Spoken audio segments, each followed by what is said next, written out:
जय श्री कृष्णा। सनातन शक्ति में आपका स्वागत है और मैं हूं विजेता अग्रवाल। आज हमारे साथ है रमनीक सिंह मान जी। आपका बहुत बहुत स्वागत है। रमनीक जी एक प्रखर वक्ता है, पॉलिटिकल एनालिस्ट है और अपनी बात बहुत ही बेबाक अंदाज में कहते हैं। रमनीक जी आपका बहुत बहुत स्वागत है सनातन शक्ति में। थैंक यू प्रोफेसर साहब, थैंक यू।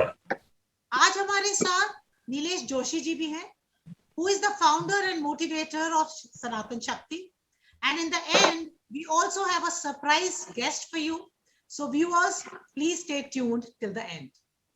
रमनीक जी आपका बहुत बहुत स्वागत है सनातन शक्ति में। नमस्कार, नमस्कार प्रोफेसर साहब। नमस्कार जी। आज मैं आपसे पहला प्रश्न जो पूछना चाहती हूँ वो ये है कि सनातन परंपरा को मानने वाले गुरु सिख कैसे, वो कौन सी साजिश थी जिसके तहत सिखों ने अपनी सनातन परंपरा को छोड़कर अब वो मैक सिख हो गए हैं, या आप जो बोलते हैं सिख हो गए हैं, SICK।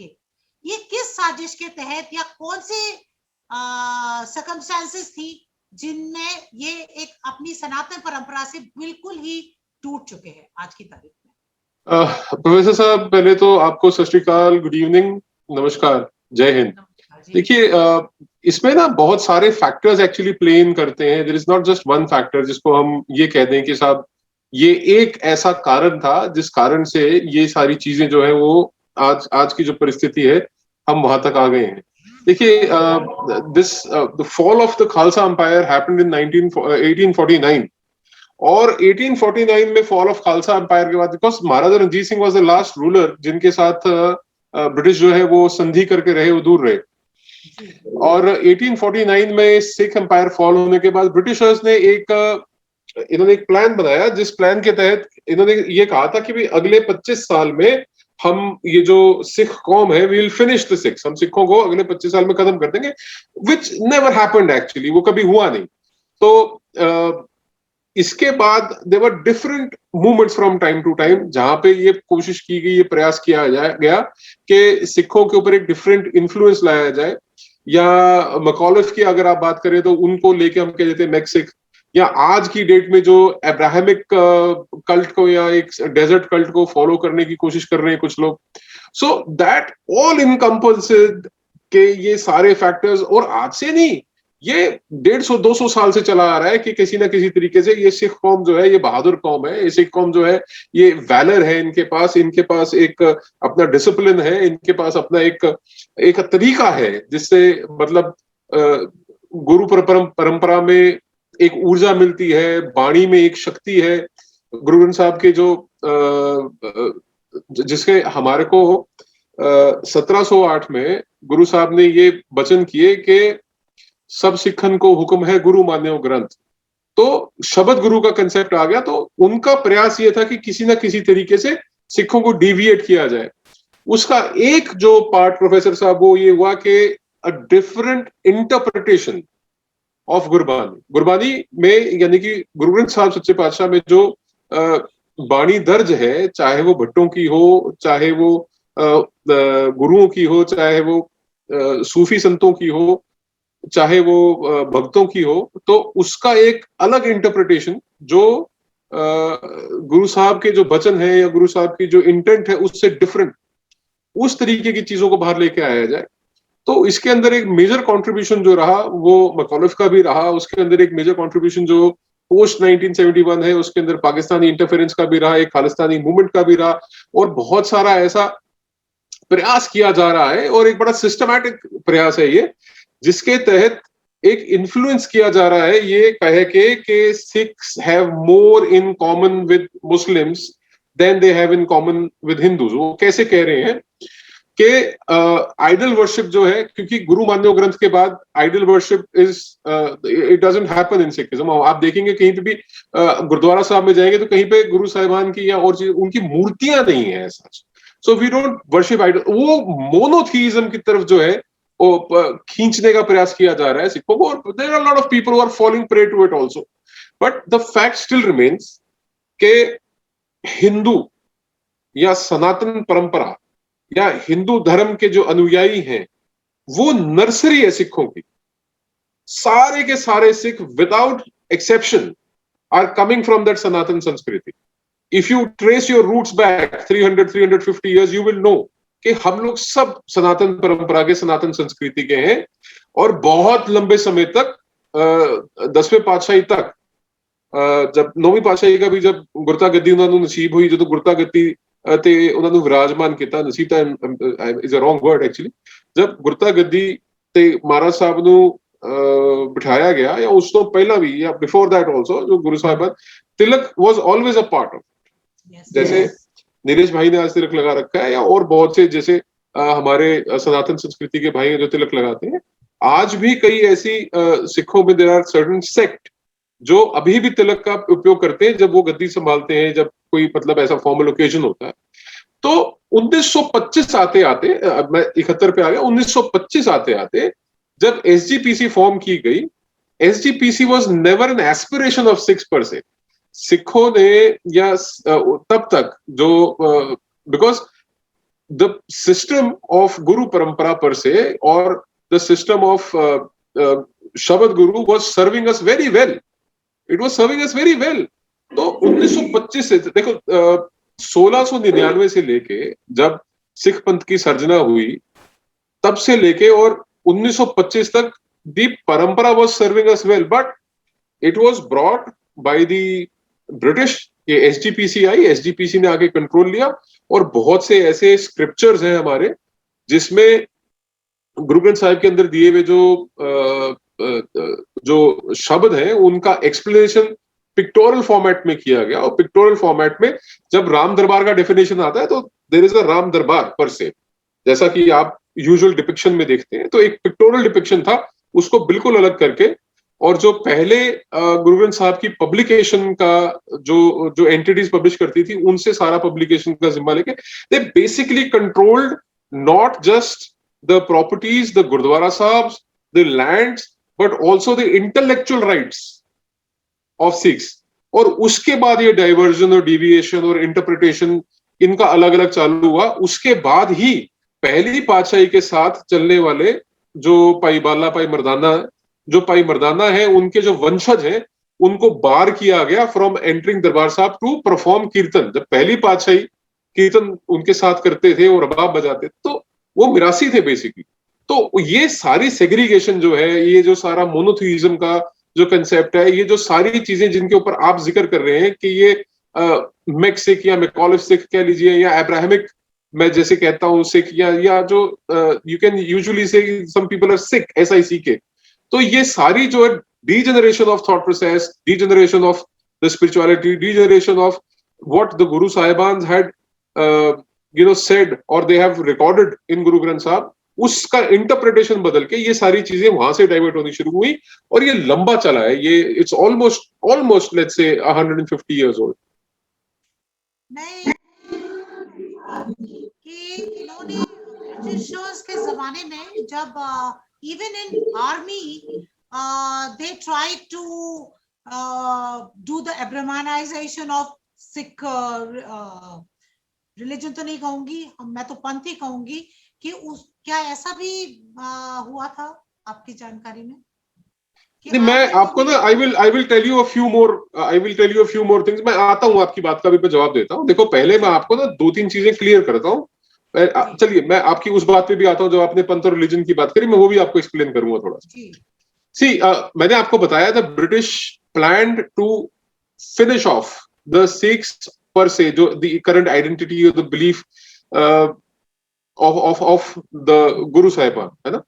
तो वो जो कहानी है ना जी, वो शुरू होती है आला सिंह से, जो कैप्टन अमरिंदर सिंह के फोर फादर कहीं जाके होंगे, आला सिंह। तो दिस एरिया वाज पट्टी। हमारे यहाँ पे ना पंजाब में यू डिफाइन पट्टी एदी या ओदी पट्टी है, मतलब जिस जगह में उनका इन्फ्लुएंस है। सो दिस एरिया वाज पट्टी आला Singh, so it eventually became Patiala. तो 1764 में अब्दाली को जब बात हुई, तो ही आला Singh is the first man who told Abdali only I can kill Sikhs, कि सिखों को सिर्फ मैं खत्म कर सकता हूं। और ये बातें जब आगे गई, सरदार जस्सा सिंह आलूवालिया तक पहुंची, उन्होंने ही pardoned आला Singh. Had he not pardoned आला Singh, this degeneration would have never started to begin with. Subsequently, उसके बाद there was a Phulkia Sahib Singh Phulkia invited the British to Punjab from Calcutta in 1809 में उन्होंने इनवाइट किया ब्रिटिशर्स को, आप आइए पंजाब में और हम यहाँ पे आके आप अपना इन्फ्लुएंस क्रिएट कीजिए। So after the death of Maharaja Ranjit Singh in 1839, उसके बाद आए महाराजा शेर सिंह। महाराजा शेर सिंह के बाद ये इवेंचुअली ब्रिटिश एनेक्स्ड पंजाब इन 1849। तो ये जो चीजें हैं ना कि अंदर के अंदर लोग या इन फाइट और मतलब जिसको हम ये कह देते हैं कि विभीषण कह लीजिए, वो इधर भी बहुत थे, ऐसा नहीं है कि नहीं थे। सो बट फॉर पावर, या आप ये मान लीजिए कि जलियांवाला बाग के बाद 1919 में उसके बाद जो जनरल डायर है उसको सिरूपा भी दिया गया, वो मजीठिया के परिवार। There are a lot of facts जो बातें आती है निकल के। जोर दे, क्योंकि ये मैं अभी कुछ दिन पहले मैंने पढ़ा और मुझे बहुत आश्चर्य हुआ कि जिस तरह से जनरल डायर को जलियांवाला बाग के बाद सरोपा दिया गया, उसके बारे में थोड़ा सा प्रकाश डालें, क्योंकि हम मुझे विश्वास है काफी लोगों को ये बात नहीं पता हो।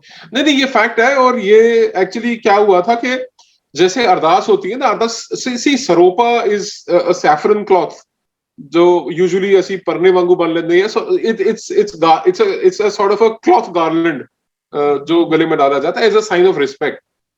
और ये बहुत रेयर ओकेजन्स पे और बहुत कम लोगों को दिया जाता है। आजकल तो देव बिकम वेरी कॉमन कि कोई पॉलिटिशियन गया सरोपा डाल दो, कोई इन्फ्लुएंशियल आदमी गया सरोपा डाल दो, कोई बिजनेसमैन आया सरोपा डाल दो। वो एक अलग टैंजेंट पे चलेगी चीजें।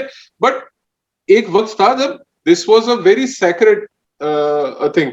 और ये मजीठिया जो आज एज वी नो इनके फोरफादर थे, मैं नाम भूल रहा हूं उनका, उन्होंने वहां पे अरदास भी करी और उन्होंने ये भी कहा कि जी आज जरा महारानी दा साम्राज्य ये वादा फुलदा रहे, ये बसा रहे, और ये जनरल डायर ने बड़े अच्छे काम किए और उनकी तारीफ में और सब में।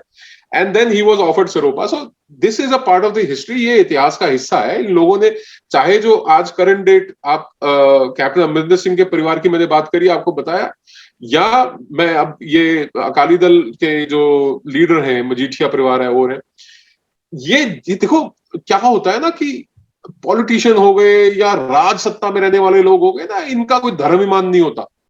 इनका इनका इनका रिश्ता, इनका गोत्र, इनका एक ही होता है, वो होता है ताकत, पावर, वर्चस्व, साम्राज्य अपना स्थापित रखना। ये इनका गोत्र होता है, इनका एक ही काम है।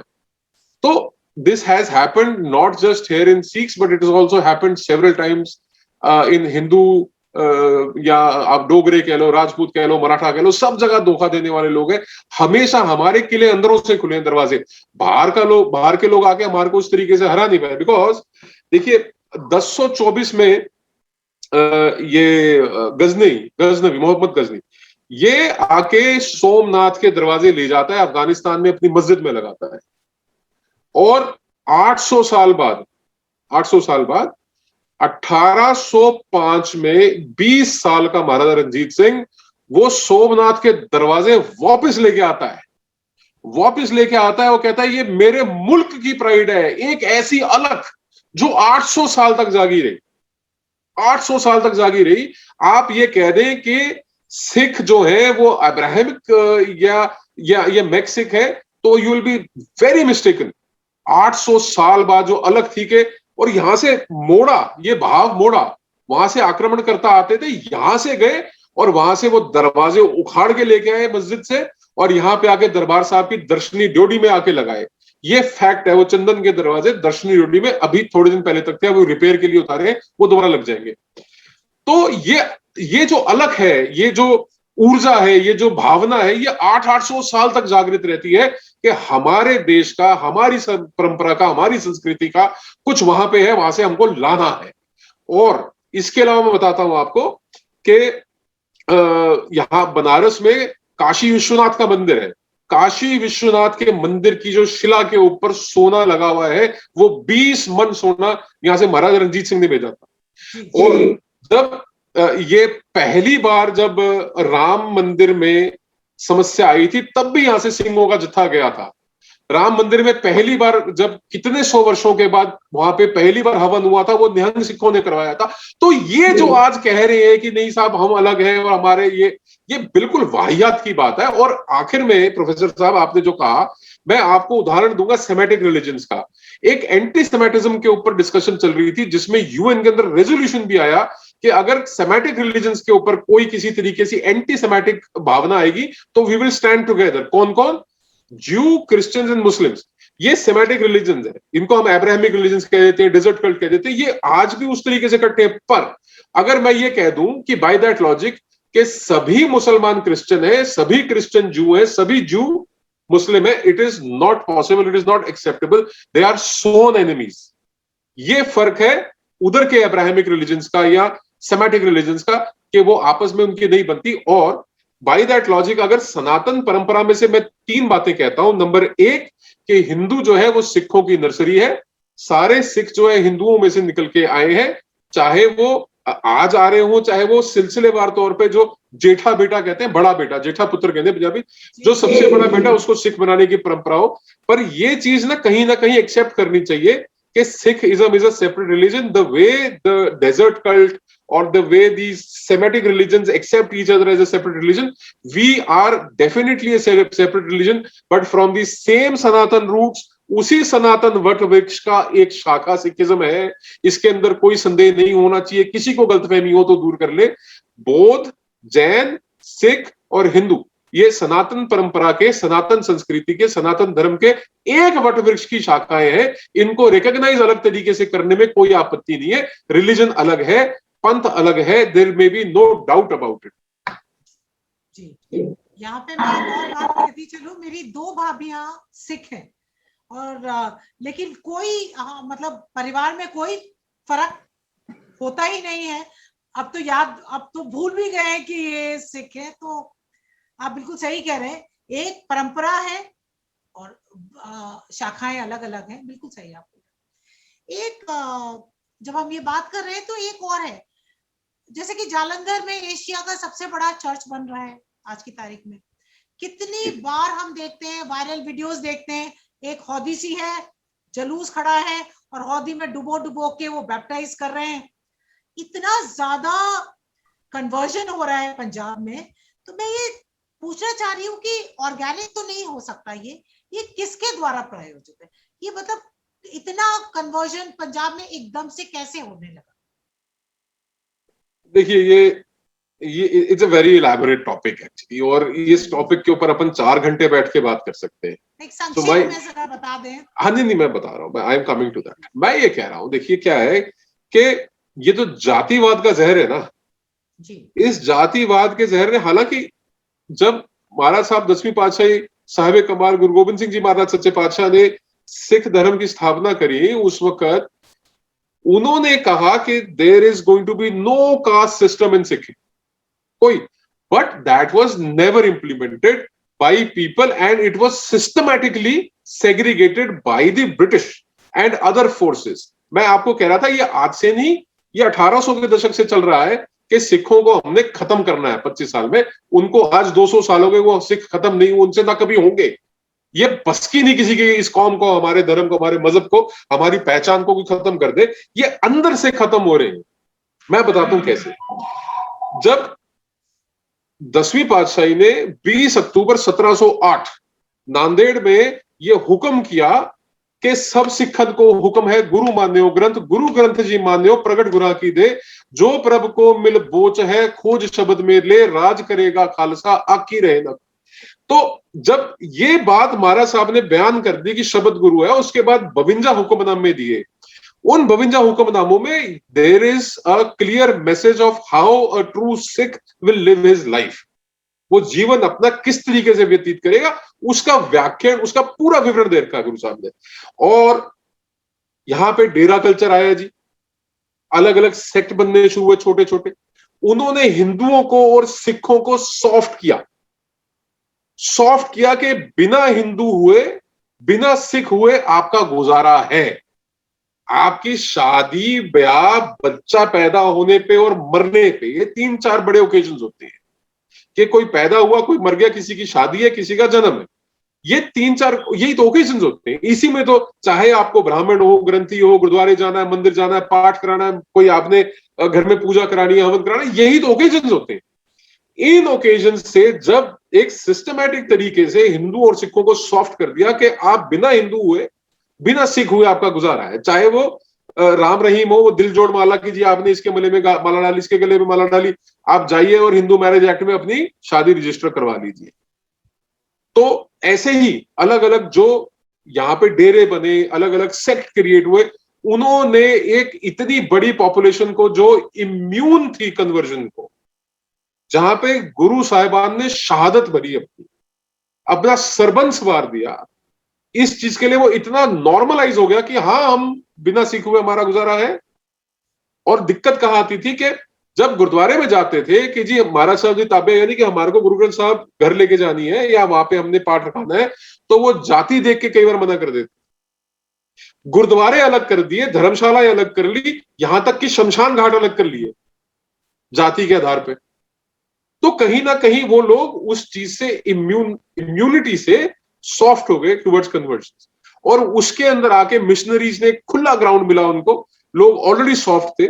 देखिए 10वीं पातशाही ने अपना पूरा सरबंस बार दिया देश और धर्म की रक्षा के लिए। 10वीं पातशाही ने 9वीं पातशाही की शहादत के बाद वचन किए, कहा तिलक जंजूर राखा प्रभता का, किनु बधु कालू में साका। और शहादत देने वाले पंथ को, कौम को, उस बाणी को मानने वाले, उस गुरु को मानने वाले जब नाई की दुकान में बैठ के अपने दाढ़ी और बाल कटवाते हैं तो वो बहुत सॉफ्ट हो जाते।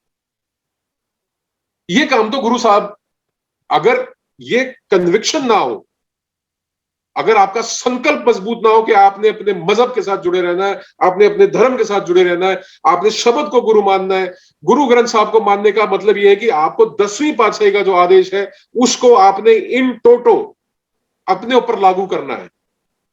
जब आप अपने गुरु की नहीं मान रहे, आप गुरु शब्द को गुरु नहीं मान रहे, गुरु ग्रंथ साहब को गुरु नहीं मान रहे, आप सब कुछ उससे विपरीत कर रहे हैं, तो फिर आपको कन्वर्ट करना बहुत आसान है, क्योंकि आप बहुत सॉफ्ट हो चुके। तो वो खुला मैदान मिला। उसके बाद कोई कनाडा जाने का लालच है, कोई आइलेट्स का लालच है, उसके बाद वो झूठे तरीके से कि जी आप ईसाई बन जाओगे तो कोरोना का इलाज हो जाएगा, कैंसर का इलाज, लोग मरते हैं जिनको इन्होंने कमिट किया कि आप क्योर हो जाएंगे, people have died, it's on record. पर लोग भोले हैं, लोग सॉफ्ट कर दिए। उनको लगता है कि जैसे अनेकों डेरे हैं वैसे भी एक डेरा है, जैसे वो कहीं डेरे में जाके नाम दान ले लेते हैं, नाम जप लेते हैं, वैसे इनके लिए ये भी एक डेरा है, नॉट रियलाइजिंग कि धर्म परिवर्तित हो गए, यहाँ पे मजहब बदल। तो ये डेरा कल्चर ने सॉफ्ट किया, उसका फायदा आज मिशनरीज उठा रहे हैं। और वाहियात की बात यह है कि जिस कौम ने इतनी कुर्बानियां दी हैं, जिस कौम ने खून से सींचा है इस मजहब को, इस धर्म को, इस धरती को बचाने के लिए अपने अंग कटवाए हैं, अपना खून दिया है, अपने बच्चों की हत्या होती देखी है, चाहे मतलब ये एक चीज ऐसी है जिसको पढ़ के, सोच के, सुन के आपका खून बनना चाहिए, खून बनना चाहिए आपका, कि हम उस कौम के, हम उस पंथ के, हम उस मजहब के, उस धर्म के, जहां पे खून दे दिया, जान दे दी, पर पंथ नहीं हारा। सिक्खी केसा स्वासा नाल निभाई, केस तो कटवा लिए, सॉफ्ट तो पहले ही हो गए। और उस कौम के, उस कट्टर कौम के, उस कौम के, उस धर्म के, उस गुरु के बच्चे जब वो पगड़ी उतार के एक हौदी में घुस के, यहां से सिख घुसता है, वहां से ईसाई निकलता है, ऐसी कन्वर्जन मशीन जो यहां पे लग गई है, उसको अपोज भी नहीं कर रहे।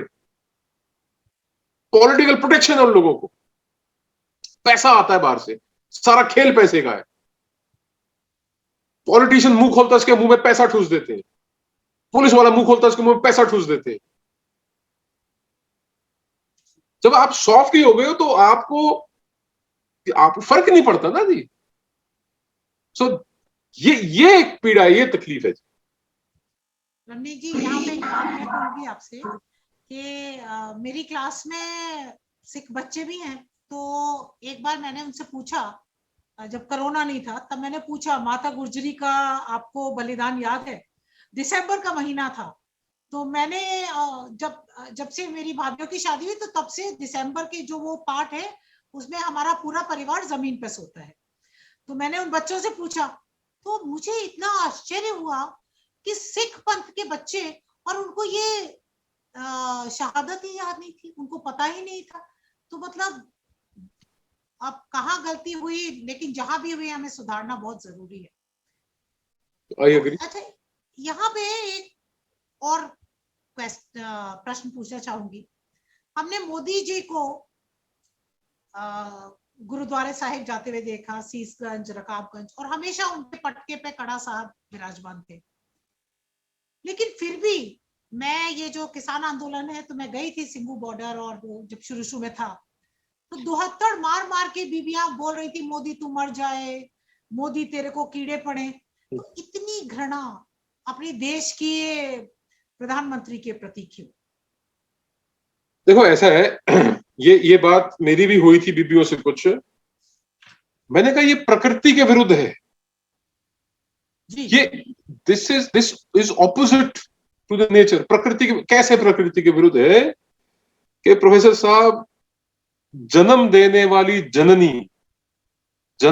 वाली जननी मां जब किसी की मौत की कामना करती है तो वो अपने धर्म से दूर है। ये भाषा नक्सलियों की भाषा है। बिल्कुल सही। ये भाषा है, ये नक्सलियों की भाषा है। ये से जो जितना आप आंदोलन देख रहे हो, इसकी बागडोर, इसकी आइडियोलॉजिकल वर्किंग जो सब नक्सलियों के हाथ में, जो चेहरे दिख रहे हैं वो कठपुतलियां हैं। आप आज किसी से बात कर लो, कहेगा जी हम वापस जाएंगे वहां डिस्कस करके फिर आपको बताएंगे, और जैसे ही जाएंगे नक्सलियों ने तो मानना ही नहीं। क्यों? क्योंकि नक्सलियों को लगता है कि बदलाव बंदूक की नाल में से आता है, नाली में से आता है, बदलाव गोली से आता है। और हम जिस परंपरा के, सिख परंपरा के पहली पातशाही गुरु नानक साहब ने संवाद पे जोर दिया कि जब तक संसार रहे तब तक संवाद रहे। जब आप बात नहीं करेंगे और आपने सिर्फ ये नारे लगाने, ये प्रकृति के विरुद्ध है। एंड उसके बाद दोज लेडीज, उन बीबियों ने रियलाइज किया कि ये ठीक कह रहा है। ये प्रकृति, इतनी घृणा, इतनी हेट्रेड, और किस चीज को लेके?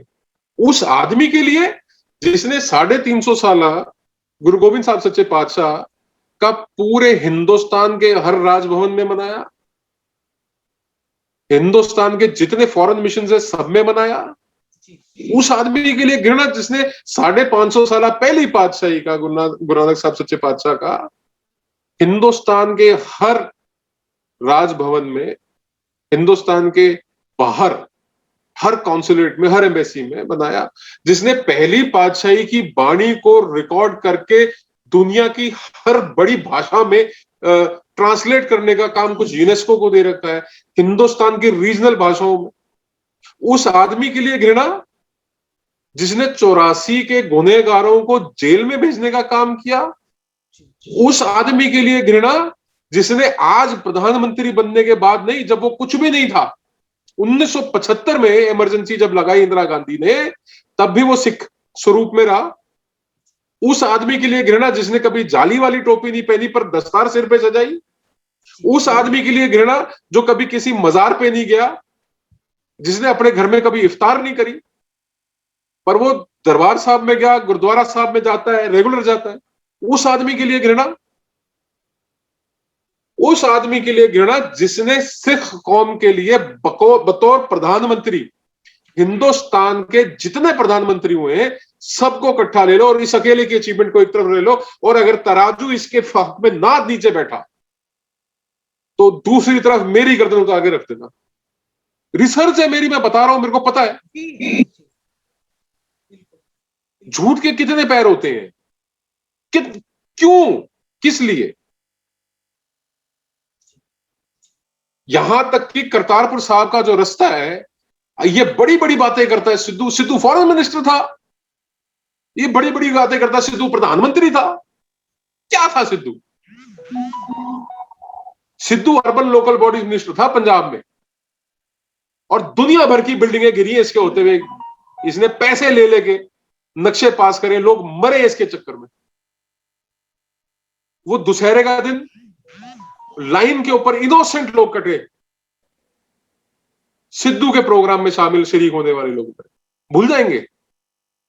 ये वहां जाके जनरल बाजवा को, जो पाकिस्तानी आर्मी का चीफ है, जो आईएसआई को लीड करता है, उनको डायरेक्शन देता है, जो उस फौज, उस नापाक फौज का जर्नैल है, जो रोज हमारे यहाँ पे इनकाउंटर करते हैं, जिनके कारण हमारे देश में इंस्टेबिलिटी, उसको जफियां डाल रहा है ये। उस सिद्धू के साथ खड़े हैं आप, या उस कैप्टन अमरिंदर के साथ खड़े हैं आप, जो पाकिस्तानी जर्नलिस्ट रूसा के साथ फोन पे कहता है जी चीकू और सीताफल खोज रहा हूं मैं। तुम्हारी स्टेट में क्या हो रहा है, तुमने क्या किया भाई? कन्वर्जन हो रही है, ड्रग मैनेज है, अनएम्प्लॉयमेंट है, डिससेटिस्फैक्शन है, इंडस्ट्रीज जा रही है यहां से तुम्हारे चक्कर में, यू कांट। और तुमने सुनील जाखड़ सिद्धू की जिस वक्त ताजपोशी होती है, वाजे तौर पे कहता है कि कैप्टन साहब ने चार्ज करके किसानों को बॉर्डर पे भेजा है, तो कॉन्स्पिरेसी तो सामने है। You have to make your choices, और जो आज आप चॉइस लेते हैं, जो आप आज निर्णय लेते हैं, वो आपका भविष्य डिसाइड करता है कि आने वाले समय में आपका भविष्य क्या होगा। आप आज गलत चॉइसेस ले रहे हैं, तो आपको पता होना चाहिए इसके दूरगामी असर क्या होंगे आपके ऊपर। अगर इतना करने के बाद भी आप एक आदमी के साथ नहीं खड़े होते, तो कल को कोई जरूरत नहीं करेगा आपके लिए कुछ करने की। नाशुक्री कौम ना बने हम। जहां पे ड्यू है वहां पे हमारे को एक्नॉलेज करना चाहिए। और फार्म लॉज में आज तक कमी नहीं बता पाए, रंग तो बता दिया, कमी नहीं बताई। और इसके ऊपर मैं कम से कम 600-700 डिबेट कर चुका हूं। जी, मेरा अगला प्रश्न यही था कि किसान जो है वो आंदोलन पे बैठे, नया इन्वेस्टमेंट जीरो आ रहा है, जो इन्वेस्टमेंट है भी जैसे अदानी वगैरह वो सब पलायन कर रहे हैं। तो ये एक प्रश्न उठता है जो बहुत इंपॉर्टेंट है कि क्या is Punjab moving towards insurgency? आपकी इकोनॉमी जीरो हो जाएगी तो पंजाब का भविष्य क्या है?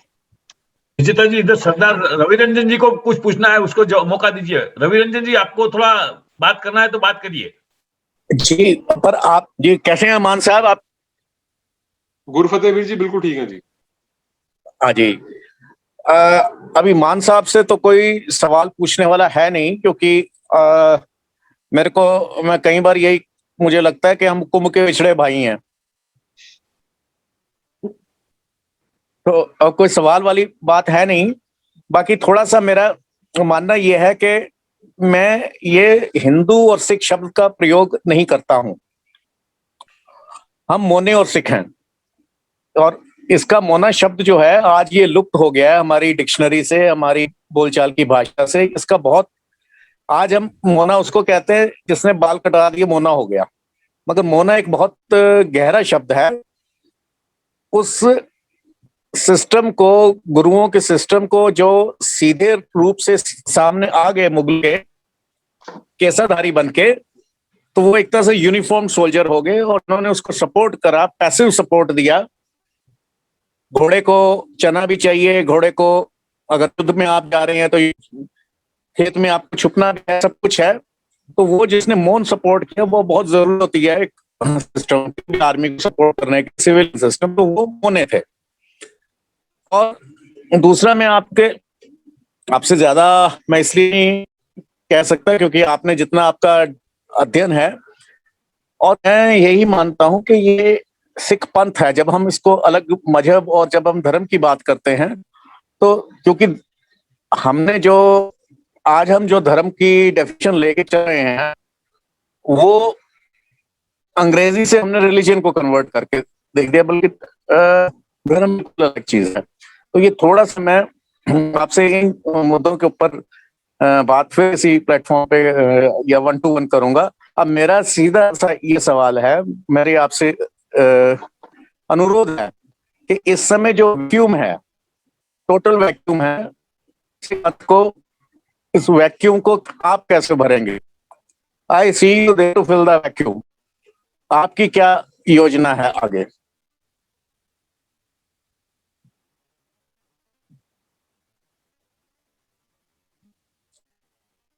इस वैक्यूम को जो चंद चेहरे आते हैं, आई see you at the forefront. ये सवाल मेरे से है रवि रंजन जी?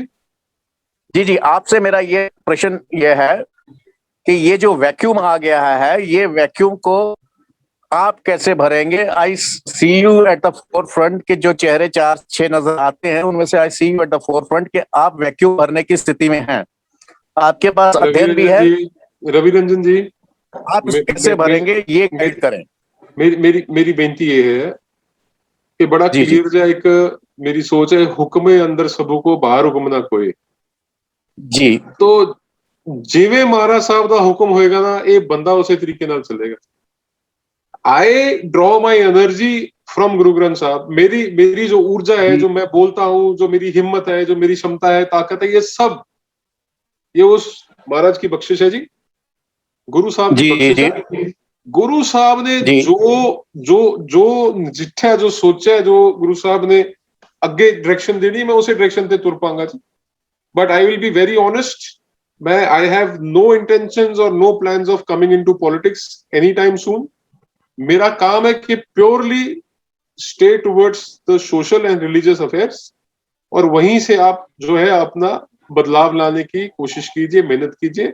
पहला स्टेप ये है कि हमारे सिख पंथ के, सिख धर्म के जितने बच्चे बच्चियां हैं, वो शब्द गुरु में वापस आए। वो ये जो बड़ा सॉफ्ट हो गया काम की जी, दाढ़ी कटा ली, बाल कटा ले, आप पार्लर चले गए, वो सब, ये कहीं ना कहीं this should stop first.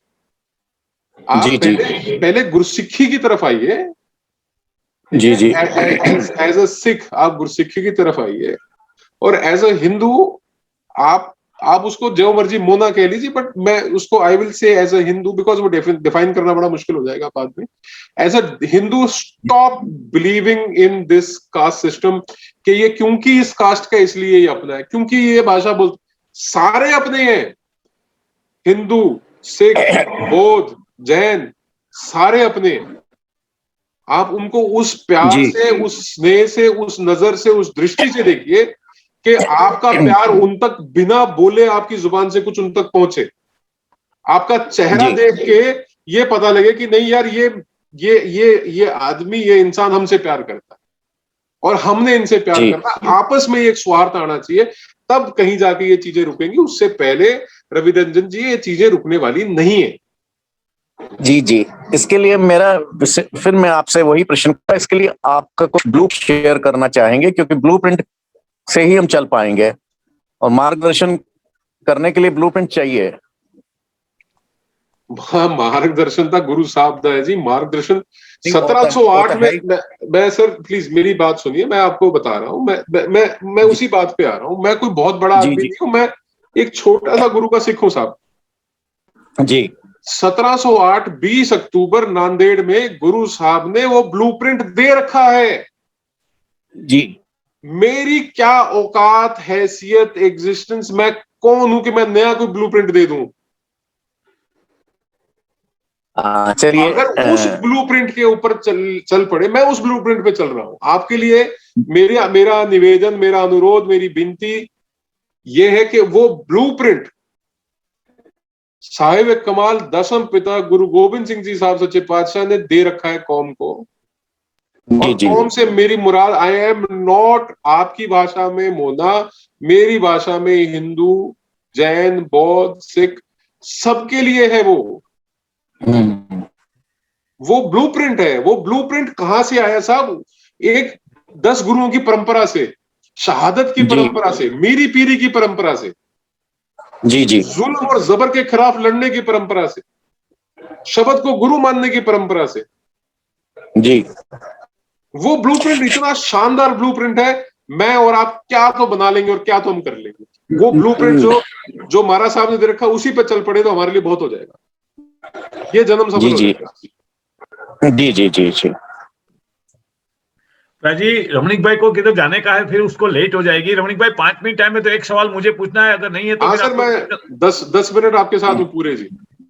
Thank you जी प्राजी, थैंक यू प्राजी। बहुत इंपॉर्टेंट है, मेरे दिल से बहुत क्लोज है ये सवाल जो मैं आपको पूछने जा रहा हूँ। राजीव रत्न, खेल रत्न, राजीव गांधी खेल रत्न जो अवार्ड दिया जाता था, बिल्कुल गलत था मेरे हिसाब से तो, लेकिन मैं तो मेरी आवाज को सुनते अभी मोदी साहब ने किधर से सुन ली। इसका नाम दिया गया ध्यानचंद जी के नाम पे है, जो एक बड़े अच्छे देश के स्पोर्ट्समैन है, राइट? तो उसके ऊपर थोड़ी आप बोल के जाइए प्लीज, ये मेरी एक विनती है। देखिए नीलेश भाई जोशी साहब, ये सिख कौम के जख्मों पे इतने सालों से जो नमक छिड़का जा रहा था, आज वो एक और हमारे जख्म के ऊपर पट्टी और मलहम लगाने का काम हुआ है। सिख कौम के हत्यारे पूर्व में, तत्कालीन कह लीजिए 1984 के कल्लूकारे में, जीनोसाइड में, स्टेट स्पॉन्सर्ड जीनोसाइड को लीड करने वाले उसके मास्टरमाइंड राजीव गांधी के नाम पे एक हिंदुस्तान का सबसे बड़ा रत्न, खेल रत्न, हमारे जख्मों पे नमक छिड़कने जैसा था। ये वैसा ही था नीलेश भाई, जैसे कमलनाथ को जब इन्होंने मुख्यमंत्री बनाया मध्य प्रदेश का, तो उसने सबसे पहला काम ये करा कि मध्य प्रदेश के अंदर रहने वाले जो सिकलीगर सिख थे उनके ऊपर उसने अत्याचारों की बौछार लगा दी। ये लोग आप फेयर एंड स्क्वायर कह सकते हैं कि ये एंटी सिख है और ये चाहेंगे नहीं कभी कि सिखों के मरहम लगे।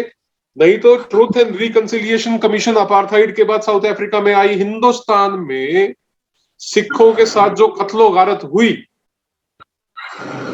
84 में, उसके बाद जिस तरीके से इंसर्जेंसी हुई, कभी भी रिकंसिलिएशन की बात नहीं की सिखों के साथ। मुसलसल सरकारों में ये खुद रहे, पंजाब में बादल आते जाते रहे, कांग्रेस आती जाती रही, पर केंद्र में कांग्रेस मुसलसल हिस्सेदार रही,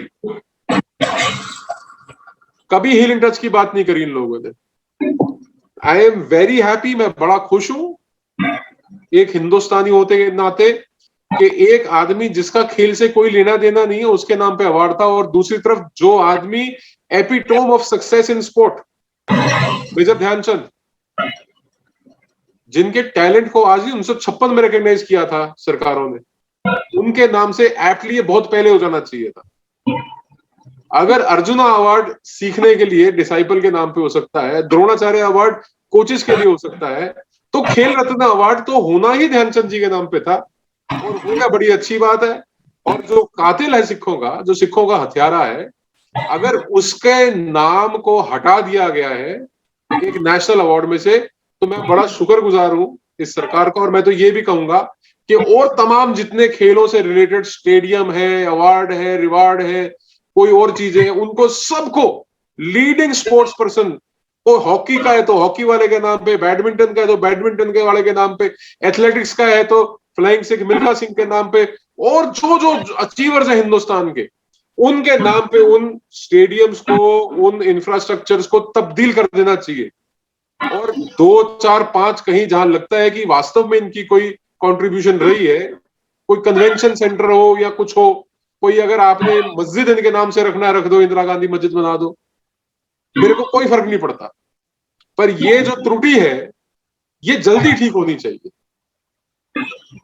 मतलब इंदिरा गांधी भी कहना गलत हो जाएगा, महमूदा बेगम मेरा ख्याल है ज्यादा ऐप्ट रहेगा। आप महमूदा बेगम के नाम से जो मर्जी चाहे रखो, हमारे को कोई फर्क नहीं पड़ता, पर ये कर देना चाहिए। ये जो कांग्रेस ने पूरा सिखों का या पूरा देश का जितना सत्यानाश किया है, इसका किसी ने नहीं किया है, इतना अंग्रेजों ने भी नहीं किया, इतना मुसलमान ने भी नहीं किया है। लेकिन फिर भी पंजाब में क्यों कांग्रेस को वोट करते हैं वो समझ में नहीं आता है। नीलेश जी वो डिबेटेबल है। अच्छा, वो डिबेटेबल है कि मुगलों ने कितना नुकसान किया कौम का, देश का, और अंग्रेजों ने कितना नुकसान किया देश का, वो एक अलग विषय है, उस पर अपन बाद में जाएंगे जी। पर आप जो कह रहे हैं ना, इस बार जो है वो वोट कैप्टन अमरिंदर सिंह के फेस को दिए थे, जो 2017 के चुनाव थे, उसमें पंजाब का कैप्टन अमरिंदर सिंह कह के उनके नाम पे वोट मिले थे। ऐसा नहीं है कि जो आप कह रहे हैं कि कांग्रेस को, हाँ आप option devil and deep sea के बीच में होती है, जब आपको ये होता है कि भाई आप या तो खाई में गिर के मरो या पहाड़ से कूद के मरो, तो आप एक बार कोशिश करते हो कि पहाड़ से गिर के मर जाए, दूसरी बार खाई में कूद के। तो कहानी ये है कि ऑप्शन नहीं है साहब। सही बात है। अभी ऑप्शन आपको बनना है ना, ऑप्शन पंजाब में बनाएंगे ना, हम आपके साथ हैं। नहीं, मैं तो आपको वाज़ेह तौर पे बता रहा हूँ कि मेरी कोई दिलचस्पी नहीं है राजनीति में जाने की। ऑप्शन तो देखो, गुरु साहब बैठे हैं, मैंने आपको बताया ना कि 800 साल तक वो अलग जागी रही कि सोमनाथ के दरवाजे लेके आने हैं, और वो एक सिख 20 साल का नौजवान जो बाद में महाराजा रणजीत सिंह बने, वो वहां से लेके आए। तो ये अलग जागी रहनी चाहिए कि हमने यहाँ पे तब्दीली लानी है। और वो तब्दीली संवाद से आएगी। ये नक्सलों की जो बंदूक की नली से या वो कहते हैं ना कि गोली से बदलाव आएगा, वो सब आउटडेटेड है सर। ओके विजेता जी, रमणीक भाई आपका खूब खूब धन्यवाद। विजेता जी आप मीटिंग कंक्लूड करिए, मुझे लगता है रमणीक भाई को किधर जाने का, I think he is getting late. नहीं, मेरे पास कोई आके बैठे हुए ड्राइंग रूम में एक्चुअली। बहुत अच्छा लगा आपसे बात करके, और भी बहुत प्रश्न थे जो आपसे पूछने थे। तो पंजाबी राजनीति में कुछ प्रश्न थे जो पूछने थे। चलिए अगली बार, आपका बहुत बहुत धन्यवाद आने के लिए सनातन शक्ति में। यहाँ पे मैं रिक्वेस्ट करूंगी अपने ऑडियंस से, please share, subscribe this channel, it's a new channel and we want your support. जय Shri Krishna and thank you very much.